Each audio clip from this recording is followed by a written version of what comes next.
नमस्कार सर्वांना, श्री स्वामी समर्थ, जय जय स्वामी समर्थ। तर आज आहे गुरुवार आणि आपल्या स्वामींचा वार आहे। तर गुरुवारचा आणि पिवळ्या रंगाचा काय कनेक्शन आहे? गुरुवारी पिवळी वस्त्र का धारण केली जाते? गुरुवारी आपल्या स्वामींना, दत्तप्रभूंना पिवळी फुलं का अर्पण केली जातात? या पिवळ्या फुलांचा हार का अर्पण केला जातो? स्वामींना अष्टगंध आपण जो लावतो तोही पिवळ्या रंगाचा, केसरी रंगाचा असतो।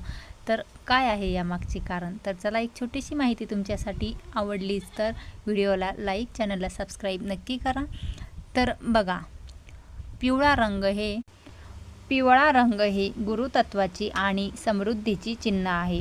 यामुळे आपल्या गुरूंची आपल्यावर कृपा होते आणि म्हणूनच स्वामींना पिवळा रंग, पिवळी वस्त्र, पिवळी फुलं अतिशय प्रिय आहेत। त्यामुळे गुरुवारी आपण ज्यावेळेस स्वामींची सेवा करतो, गुरुवारची सेवा करताना आपल्याला पिवळे वस्त्र घालायचे असतात। आपण स्वामी चरित्र सारामृत ग्रंथ वाचन करणार आहोत, तर आपल्याला पिवळे वस्त्र धारण करूनच ते वाचन करायचे असते। आणि जरा डोकं धुवायची वेळ आली गुरुवारी, तर आपण काय करतो, अंघोळीच्या पाण्यामध्ये चिमूटभर हळद घालून आपण डोकं वगैरे धुतो, अंघोळ करतो। त्यामुळे आपला गुरु प्रबळ होतो।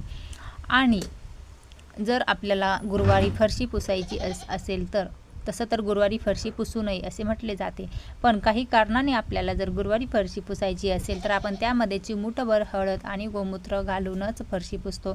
आणि दारालाही आपण हळदी लेपन करतो, आपल्या उंबरठ्याला आपण हळदी लेपन करतो गुरुवारी, अमावस्येला आणि पौर्णिमेला। पिवळा रंग हे समृद्धीचे, शांतीचे प्रतीक आहे आणि आपल्या गुरूंनाही पिवळा रंग अतिशय प्रिय आहे।